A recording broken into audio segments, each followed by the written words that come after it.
Welcome. Hello, hello, hello. It's so good to be with you. My name is Andrea. I'm the CEO and founder of All About Presentation. So glad you could be with us today. The 30th of December. So glad you're here. So glad we've made it to this year towards the end of 2020. Whoa, what a ride. And let me just say for the record, I don't want to do this again. Like, I am completely okay riding this ride one time. I sat in the front seat. I'm good. Count me out for the next one. Okay. I'll hold everyone's bags. If you want to ride the roller coaster, that's cool. But for me, oh my gosh. But I'm sure you feel the same way. I'm sure everyone has had a very, very challenging year. I don't think there's any way to make light of how tough it's been on so many different levels. But we're here. We've made it. So let's get started with today's episode of F If I Know. I'm really excited. Again, I'm your host. I'm Andrea, uh, founder of All About Presentation, which is an event company. We've been doing exceptional events since 2007. We've built a multi-million-dollar company, and just I would say for as many dollars as we've made, I personally have made that many mistakes in the process. So, if anything, let me be an example to you that anything is possible, and you can do it if you stick with it. Whatever your dream is, stick with it. You can do it. So today's topic, really excited. Of course, we thought New Year's goals. We're not going to do resolutions. We're going to have goals. And so we're going to talk about goals today. Although, if you would look up resolution, it is a wonderful word. Actually, one of my favorite words is resolve. Resolve is a phenomenal word. And if you look up the definition of it, so good, so good. So, anyway, let's talk about today's goals. Before we get started, I got a fun thing for you, okay? All right, let's do, a lot of people during this time period, they start making goals or resolutions, or things they want to change or things they want to accomplish. And so they'll make some sort of like a memory board or a vision board or an inspiration board. And so one of the cool things for you all virtual folks, you can still make vision boards with your friends. I remember I used to go to a party. I went to a vision board party once. That was kind of cool, where we actually cut out magazine pictures and stuff like that. Well, times they are changing. So let me show to you something really pretty neat. All right. So take a look at this. Take a look at this. Take a look at this. Take a look at this. Okay. This is a Google Jam board. Google Jam board. So the cool part about this is that one, it's free. Two, it's by Google, so it's pretty clever. And three, you can do this virtually with your friends. So there's no need to cancel your vision board parties. You just do it online using Google Jamboard. So with Jamboard, a couple things you should know. One, it's kind of like a whiteboard, except you can do it with other people. So here's an example. Here's like the front page of our Jamboard. 2021. What are your goals, right? And they have really great tools. So let me give you a quick tutorial, a quick tour of Jamboard. So there's obviously ways to write on the whiteboard. So there's pens, there are markers, highlighters, and paintbrushes. You pick a color. I'm just going to pick a marker, and I'm going to make it blue so you can see it. But there we go. Obviously, that's a heart, by the way, or a kidney, or a lima bean, but it was intended to be a heart. You can also, if it's really bad, of course, we can pretend none of it ever happened. We'll just erase it like that. Okay, so that's a really cool feature. There's a way to make sticky notes, and that's what these are over here. So if we click on a sticky note and we say, hello world, we can make sticky notes. add the sticky notes to our board. In addition, we can add pictures, we can add shapes, we can add text, like just free form text. And there's a laser pointer should you need it. If you're ever showing anybody, kind of neat. It's not a permanent mark. So you can see I do that. It's not a permanent mark that you would make on the board. But here's where you would make a vision board. So let me give you an example. Now, this is my vision board. I started roughly 3 minutes ago. So I took a picture, obviously. I took a picture of myself because if you add a picture, you can either upload a picture, it can use your camera to take a picture.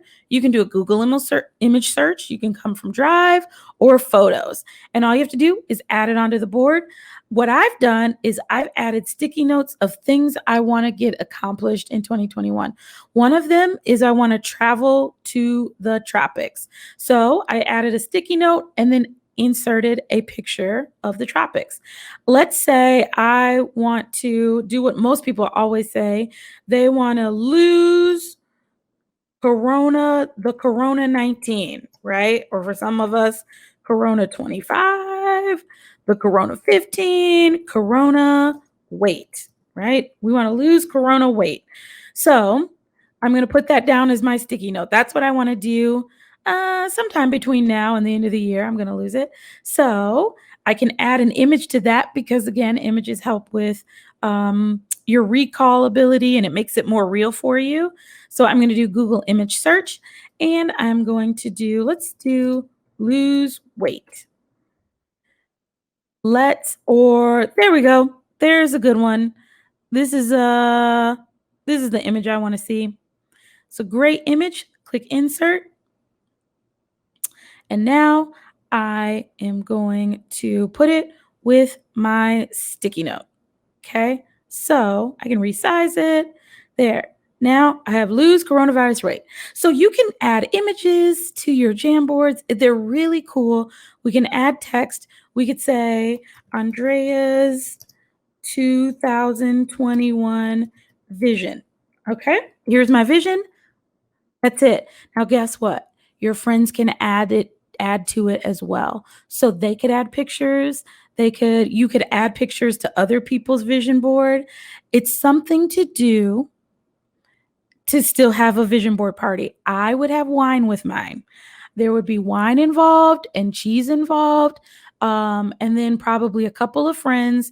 And this is what we would do one night coming up shortly. Okay, so enjoy, have fun with that. All right, let's get back to the show. All right, I'm going to boogie. All right, I got 5 minutes, 7 minutes. I usually say 10. So by premise, we try to do as many questions as we can in 10 minutes. I'm only going to do a few. Because I know that y'all are busy. Y'all got stuff you're doing. I don't know what you're doing, but I'm sure you're real busy. So let's go to our questions. Oh, as always, I'd like to say thank you to producer Wissam for getting all of this stuff together each week for F If I Know. So thank you, Wissam. Yay. Insert applause. So grateful. All right, here we go. Timer's on. Okay. So in just the blink of an eye, 2020 is nearing the finish line.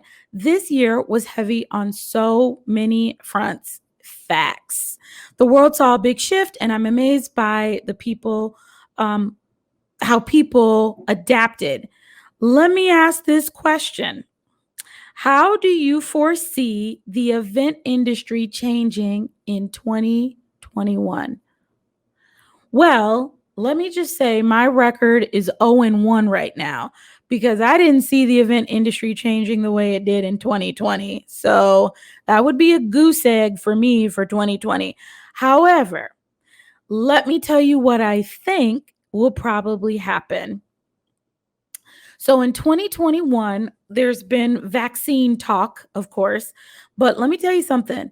Getting a vaccine through the entire population of people is going to take another 6 to 8 months for that to happen. 6 to 8, 9, 10 months in order for that to happen. So We are still going to be in the virtual space for the foreseeable future. What I do see a lot more starting in the more the third and fourth quarter, a little bit in the second quarter, but really it's going to be the third and fourth quarter. I think we're going to see a lot of hybrid events where people who have either had the vaccine and or are not sick will come to an in-person event, but your event will still need to have a virtual component. It is also very important that it does that if you are using your event to raise money or you're doing an event with ticketed events where you sold tickets to an event, because the last thing you want to do is start giving refunds if you don't have to. So if a person can still experience the event, it does create a loophole for you not to have to give money back or refunds back to the folks that bought tickets or your sponsors or what have you, because you have a virtual option. Okay, so I see third and fourth quarter is going to be a lot of hybrid action happening, and people have to get comfortable beyond just the vaccine. Like the fact that I'm going to be looking at someone's full face and they're going to be close to me is going to be weird for a while, right? So people have to get used to that whole thing again. So we'll see a lot of that. Early December, the first vaccine was distributed.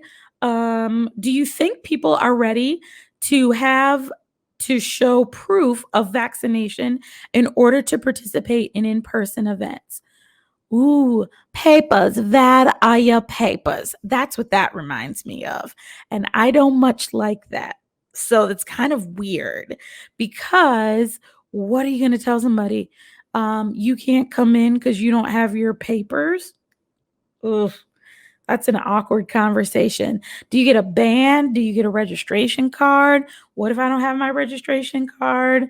What if I didn't carry it? It's just really weird. I feel like, given that this is our first pandemic, I think we're kind of all in this together. I don't know that people will say, I need to see your paperwork that you've had the shot. But let me tell you something, it's very possible. It may be very possible in restaurants. I could definitely see it in those situations where, in order to come into a restaurant, you had to have already had the shot. And then that way you can come in and no one has to wear a mask. I can see that. But this is our first pandemic, hopefully our last one for quite some time. And so I don't know if we're all kind of ready for that environment. That changes a lot of civil liberties, and it can lead to a very, very, very dark place very quickly if not managed properly. So I would feel actually uncomfortable doing that at an event. To like if I had 1,000 people and they have to show me proof they got the vaccine. Oh man, that's tough. That's really tough. Okay, number 3, as the new year begins, we're thinking about our goals. That's one of the things we do here too at All About Presentation, as we come up with our goals and things that we're working on. The question is, what are some techniques or things I need to know when I go to an event planner with an idea? Is there information I need to prepare that I need to prepare that can help achieve the vision I want to create? Okay, yes, we are co-creators of this event experience together. So having an idea of what you want is very, very helpful. Sometimes you don't have to have all of the particulars worked out. In fact, I appreciate when people don't, because it gives us room to create solutions together. So I actually, and our solutions may be a bit more nuanced than maybe the idea that you had, right? So, and what's actually possible in real life, we're a little bit more well versed in that area. So I think you need to have an idea of what you're doing, what you're trying to accomplish. That's the biggest thing. At the end of spending all this money, what is it you want to accomplish? And then I think if you can give somebody a planning team that, and then give them some basic information like date, time, how long is this event, that kind of thing. I think someone can pull some things together for you, but really you definitely want to have your intention and your goals of the event very, very clear before you see a planner. It will help tremendously. All right, last question. Um, what are some skills I should be building in order to be an effective and successful event planner? Ooh, okay. Well, let me just say this. If you are wanting to be in this industry, get ready for a ride because it is one. Everything is changing all the time. But I'll tell you this, I think that everybody has a certain set of skills that they bring to their role. And I know people that came from theater backgrounds and people that come from business backgrounds and all types of backgrounds in order to be in event planning. So I don't think there's a specific background that you need to have. I think there are some key things if you want to be successful at anything. One, you need to work really hard and be prepared to learn. And you're going to have to learn not just on the job, but on your own time. You're going to have to learn what the terminology is. What's the terminology? What are the equipment types that are needed for any particular job? One of the things that we do with our team and their training is when we hire a PA, a production assistant, we start with vocabulary, right? Making sure they have the vocabulary proper. So we'll start in one area, and usually that's audio visual because that's such a big area that has a lot of words to it.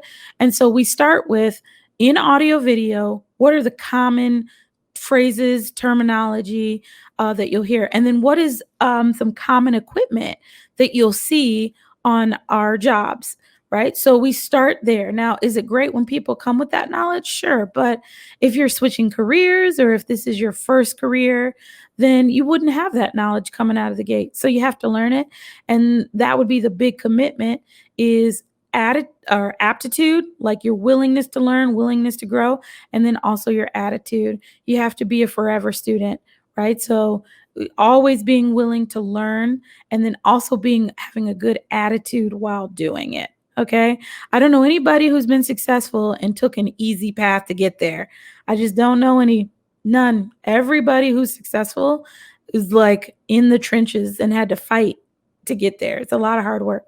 All right, that's it. That's the end of my questions. All right, so be sure to tune in next Wednesday for our next episode of FIC Wednesdays right here. And then don't forget, on Fridays, we have Shiz and Giggles, which is exactly what it sounds like. The team or various members of the team get together and talk about whatever is happening in the world at that time. We have a good time. We hope that you join us. I'll see you again here really, really, really soon. Have a good one. Hey, Happy New Year. All right. Auld Lang Syne and all of that, right? All right. Bye, y'all. Have a good one.